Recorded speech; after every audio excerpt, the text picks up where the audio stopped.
For today's Hallowvember entry, we actually have a perfectly appropriate episode of Ducktales, a series that I need to cover more often, frankly, as this episode certainly at least attempts to be pretty spooky. The episode in question is The Secrets of Castle McDuck, where Scrooge and the kids, including Webby and Launchpad, head out into the thick Scottish fog to find the legendary ancestral home of his family, which he actually raised from ruins. Seemingly magically, since I guess he accidentally used some druid stones that accidentally cursed his mother and father with immortality, and now they have to live there, and he can only visit them every 5 years when the mist thins enough for him to find the castle. Not that he particularly wants to visit them. He doesn't seem to have any problem with his mother, but he and his father don't get along, something which I can relate to. Webby, of course, being a Scrooge McDuck superfan, is just freaking out over all the McDuck lore in this place, to the point that she kind of goes catatonic for most of the episode, and it's pretty funny seeing her geek out over this stuff. And meanwhile, Dewey and Webby have just discovered the note that the boy's mother left, that she took the Spear of Selene. And he hasn't told his brothers yet that he found that note, or that he's been investigating their mother to begin with. He's also got, stuff that belongs to her, and he won't tell them what it is. And it's very clear from the very beginning why. That he was afraid of hurting them, and then he was afraid of what they would think when he finally did tell them that he'd been keeping the secret. And throughout the course of the episode, he and his brothers go on an adventure where they traverse through the castle looking for something that was seemingly left there by their mother. Though Dewey doesn't tell them that's what they're doing at first, they eventually have to work out that he's keeping a secret from them, and then he does eventually tell them. And I love that they don't just have the same bog standard reaction, that Huey and Louie both react in different ways that are very appropriate to them as characters. But I have a lot of problems with how this episode was handled. And it's this is a weird one, because on paper this one sounds really fun. Scrooge is trying to deal with his father.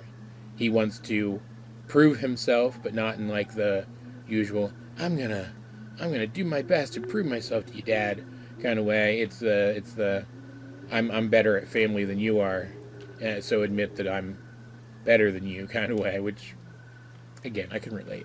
To the point that he actually dresses Launchpad up like Donald. And Launchpad actually shows some cleverness where he actually successfully pretends to be Donald. Good for him. And that all sounds very funny and very compelling. And there were definitely some moments there that were funny and compelling. Just like I found Webby freaking out over the McDuck lore to be pretty funny for 3.5 seconds. And I found what the boys were doing to be the most interesting out of the bunch, since their different unique skills were needed to actually reach their mother's treasure, which was really just a prank on Donald. Which, did they live here? I didn't know that they were supposed to have lived here. I must have missed that. Maybe it wasn't that they lived here. Maybe it was one of the times Scrooge brought them here. I don't know. They were here at some point. She put together this big scavenger hunt kind of thing, and it was just a prank on Donald, which is very funny. And on paper, the boys working through their problems was good, and it was also compelling. But again, from the very start, we knew what Dewey's problem was, so having him confess it, it meant something to the other characters, and that means something. But it didn't mean anything to us. We figured it out already. Even little kids could figure that out. Little kids understand those kinds of emotions. That comes with these being very well-written kid characters. And there was some spoopy adventureness. They're running from a hellhound, and as they go through the castle, and we recognize some of these people because they were pointed out to us earlier, mostly by Webby, they're ancestors of the McDucks. Throughout the castle, these ghosts keep coming up, and eventually, when they need to scare the hellhound off, the ghosts take form, and they become these ancestors of the McDucks. these ancient McDucks from the McDuck family, and they help scare the hellhound off without the boys even seeing them, and it's actually a really cute family solidarity moment. But, and I have watched the rest of the series at this point, and I haven't rewatched the rest of the series yet, but I did watch it a couple months back now, the rest of the way through, and if I'm not mistaken, don't we come back here later, and stuff happens that should have involved these ghosts if they were actually here, and yet we don't see them again? So what was the point of that? Like, it kind of takes away from how cool the ghosts were that happens. But really, it just felt like... It felt like this episode was just some pretty good ideas that were kind of halfway strung together. There was very little cohesion here. The different boys' perspectives on the whole situation with their mom was interesting, but it was just over and done with. It was like a flashbang. It was just gone. Webby essentially going catatonic until they're already leaving, and therefore she can't ask any questions to Scrooge's parents, was funny for a second, but then you kind of realize it would have been so much funnier if she had been involved in one of these plots and actually freaking out over this stuff, geeking out over this stuff the entire way through. Maybe the boys even try to fight off the monster using artifacts from the castle, but she won't let them because they're precious McDuck family heirlooms that she doesn't want to get broken. Stuff like that would have been much funnier than her just being written out of the episode. And then the conflict between Scrooge and his dad just doesn't make any sense. I guess because what Scrooge is technically there for is to look for the Templar treasure that was hidden within the castle before it was destroyed, and before Scrooge rebuilt it. His dad has gotten it through his head that Scrooge is looking for a handout, but he doesn't give any justification for that, and Scrooge is definitely not that kind of person. In fact, his dad knows that because he's the one who set up the situation where Scrooge was paid his number one dime. The thing that got him started being Scrooge McDuck. So his dad knows that the lesson that you need to rely on yourself, at least to a point, that you need to be self-reliant to a point, it sunk in because it came from him. It was something that he felt he could give his son when they were too impoverished for him to give him anything else. So him being angry that Scrooge only comes around for a handout is stupid.